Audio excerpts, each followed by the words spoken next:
And welcome back. Here's your latest California housing market update. This is based on a brand new report from the California Association of Realtors that was just posted yesterday at the time of filming this video.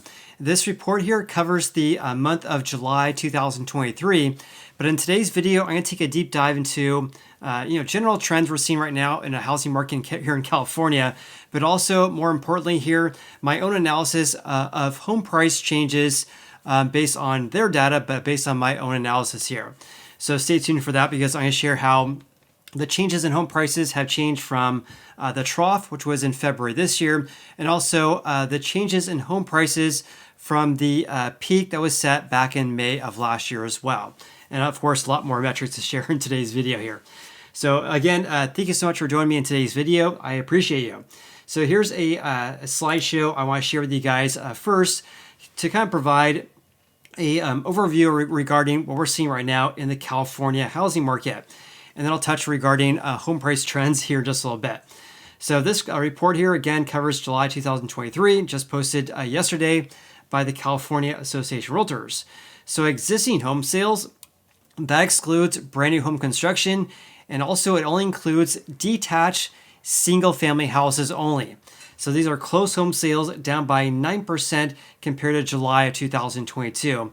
Also year to date, this is the change in home sales, of course, from January to July this year, down a whopping 30.3%. So the median sold price, again, for a detached single family house is $832,340, up by 0.2% year over year.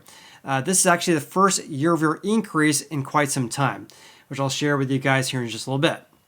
Meanwhile, the month supply is at 2.5 months. That's down by 19.4% year over year.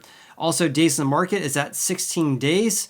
So this means, and also down by 11%. This means that houses are taking a little bit faster to sell compared to 1 year ago. 1 year ago, days in the market was 18 days.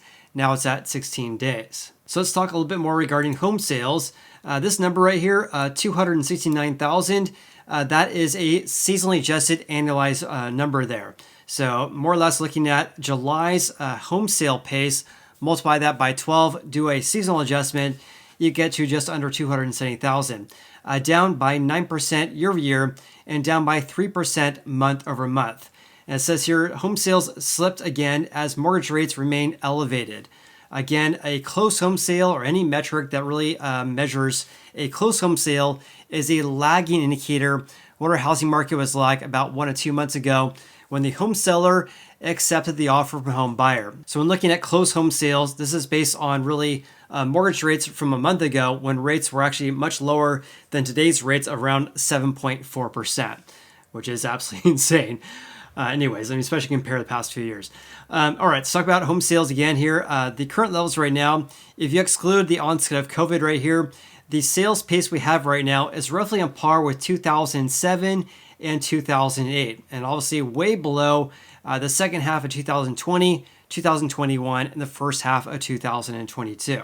Here's something interesting though, is that home sales decreased by single digits, and the last time this happened was about 15 months ago, because home sales have been decreasing by double digits for quite some time, over 1 year, and now only down by 9%. Here's also a chart here showing closed home sales by price range. So every single price range is down on a year-over-year basis.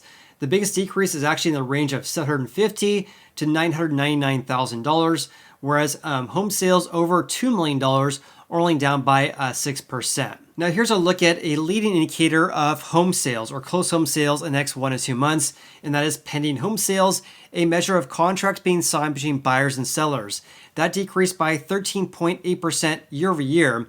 And as you can see right here, pending home sales, even though they're down year over year, were increasing in the last part of 2022 until we hit more or less June this year.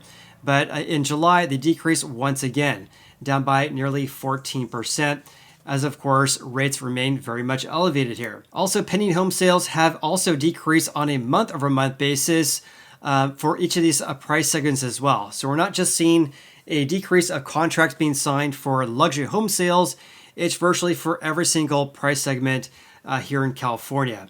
And again, for the state as a whole, down by 9.2%, whereas home sales in the range of 750 to just under $1 million, we saw a giant decrease of pending home sales, down by 15.4%. Okay, let's talk about the median sold price here in California. So the median sold price again is around $832,000, a decrease of 0.7% compared to June, and also an increase of 0.2% compared to July of 2022. This marks the first year-over-year increase going back to last October here. So here's some trends I want to share with you guys in today's video. The data I pulled from their website, or the California Association of Realtors website, is only these two columns, the date and the median sold price. Again, for existing single-family detached houses, 832,000, an increase of 0.2% compared to last year, when the median sold price was just under 831,000, and also it decreased by 0.7% month over month. So just right off the bat here, I want to share this with you guys, because what I want to look at is not just the month-to-month changes and the yearly changes. I want to look at how is this compared to previous years, right? So when looking at the average July year-over-year change, going back to the year of 2010, the average is a gain of 8.9%, whereas this year is only a gain of 0.2%. So that's year-over-year changes, much worse than historical averages. Month to month, though, it's down by 0.7%. But when looking at the average July month-to-month change, this is a change from June to July each and every year, going back to 2010, the average was a gain of 0.4%, whereas this year we saw a decrease of 0.7%. So in other words, the small increase we saw compared to 1 year ago is much worse than the nearly 9% gain that we normally see. Also, on a monthly basis, the decrease of 0.7% is much worse than the gain we should be seeing, a gain of 0.4%. So let's first talk about the year-over-year changes here, a gain of 0.2%. Again, the first increase we saw since October, when back in October, we saw a gain of 0.3%. Now it's a gain of 0.2%. So this is quite the turnaround, because we saw 8 consecutive months in which the median sold price decreased on a year-over-year basis. Now it has increased for the first time in about 8 months now. Also, as I note right here, this gain of 0.2% is much worse than historical averages going back to 2010, but much worse than pre-pandemic levels as well. I'm going to be sharing the year-over-year changes in 2017, 18, and 19 here in just a little bit. When looking at the month-to-month changes, again, this is the first monthly decrease since February this year. Back in February, we saw a 2.1% decrease compared to January this year. Also, for comparison's sake, prices decreased by 2.9% last July. So therefore, the market was falling a lot faster at this time last year compared this year. A decrease of 0.7%. Compared to July 2023, we saw a decrease of 3.3% compared to June last year. And sorry, I actually just noticed this was 2023. All right, let's talk a little bit more regarding these year-over-year changes, because again, I want to see how this gain of 0.2% compares to years past. We already know it's much worse than the averages here, but here's a look at the change in home prices from July 2019 to July of 2020. That was more or less, kind of close to pre-pandemic levels, excluding the March 2020 through July 2020. But back then, we saw a giant increase of 9.6%. When looking at clearly pre-pandemic levels here, the changes in home prices from July 2018 to July 2019 was an increase of 2.8% compared to only a 0.2% increase this year. In 2017 through 2018, we saw an increase of 7.6%. Of course, much worse than the small increase this year. Also, just for the fun of it, I included the changes in prices from July 2008 through July 2009, which was a giant decrease. That's absolutely insane, right? A decrease of nearly 20%, whereas this year we saw a slight increase. Here's something else you guys should be aware of as well, because the gain from February's trough Back in February, the median sold price was $735,480. So when looking at the trough compared to now, it is a giant increase of 13%. This is the home price changes from February this year to July this year. So because home prices have increased by about 13% ever since February here, that's why these year-over-year changes here have actually been improving here. Because just for example, back in April, we saw 8.2% decrease compared to April 2022, and it got better and better until we got to positive territory this July. And that's of course due to home prices increasing on a monthly basis, except for this July, of course. So because prices were increasing from March through June this year, when comparing the all-time record high that was set back in May last year at just under $894,000, the decrease from May last year, the all-time record high, to July this year is only a decrease of 6.8% versus the 17.7% decrease we saw, which is basically last year's correction from May 2022, which was the peak, through February of 2023, which was the trough. Back in February 2023, that was a 2-year low regarding the median sold price here in California. So a decrease of 6.8% from May last year to July this year is actually a lot better than the 17.7% decrease, which was last year's correction from May last year through February.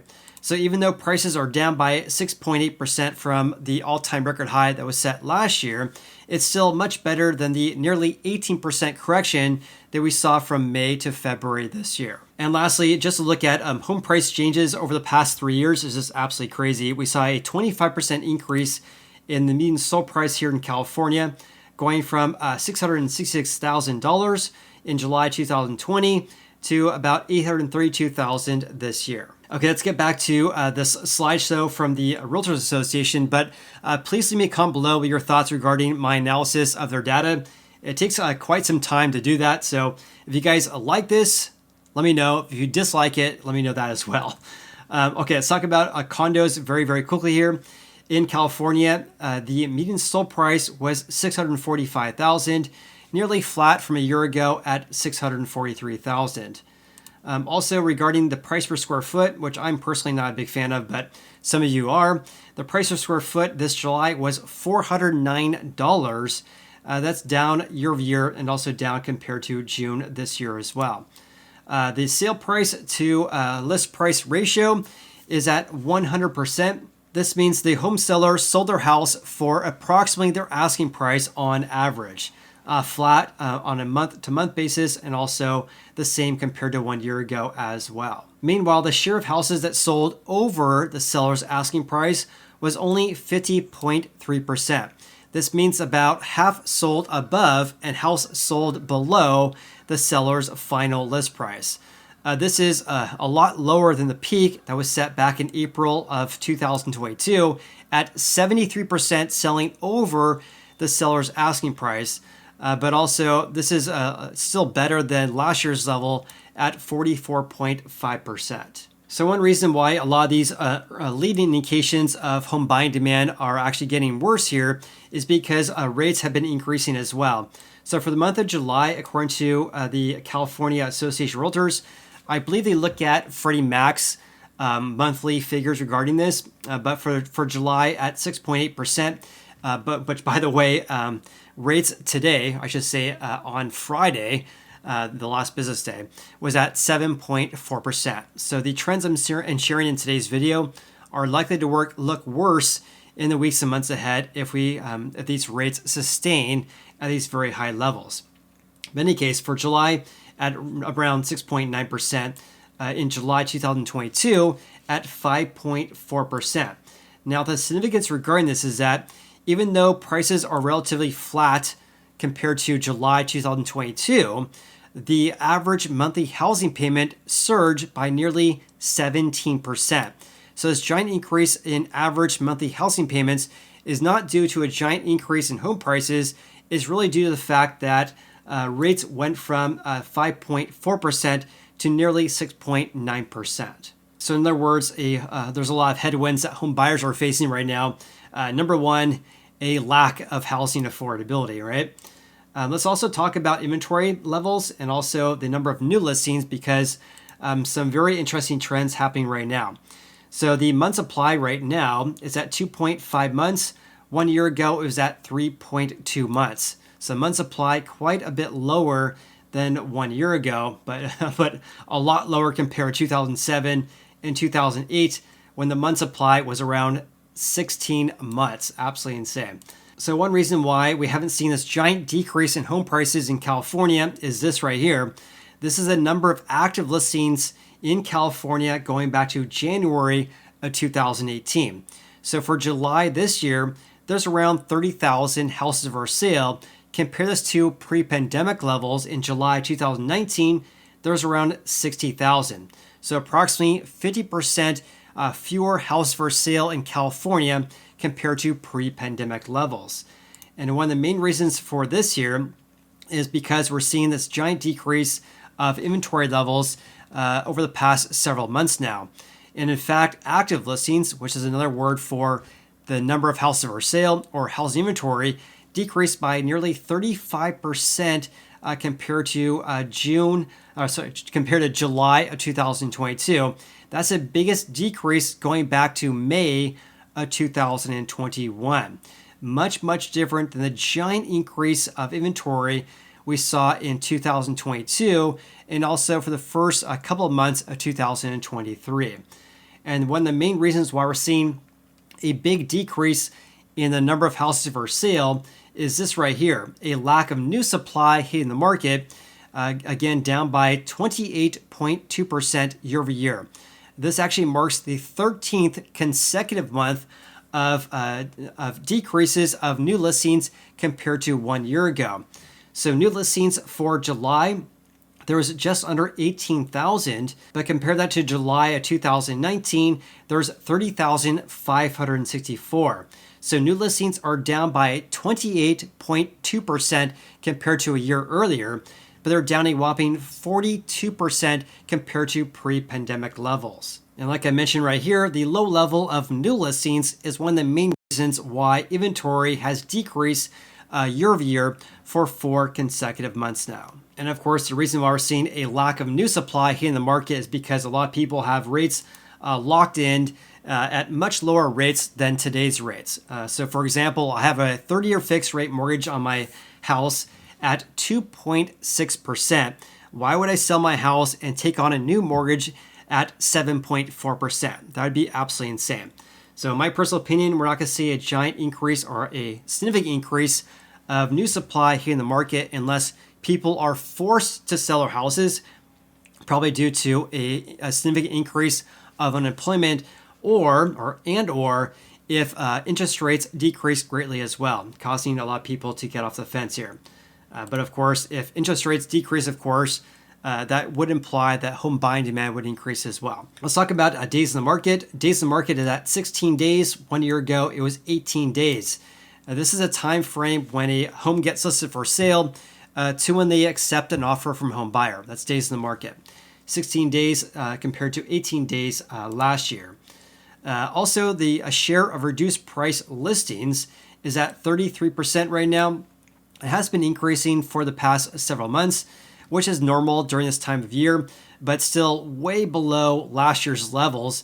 So for example, the peak was set back in really the fall months last year when the share price drops was approaching 50%. Now it's only 33%. So please leave me a comment below your biggest takeaways from today's video. I appreciate you guys watching today's video. Have an awesome day, and I look forward to seeing you on the next video.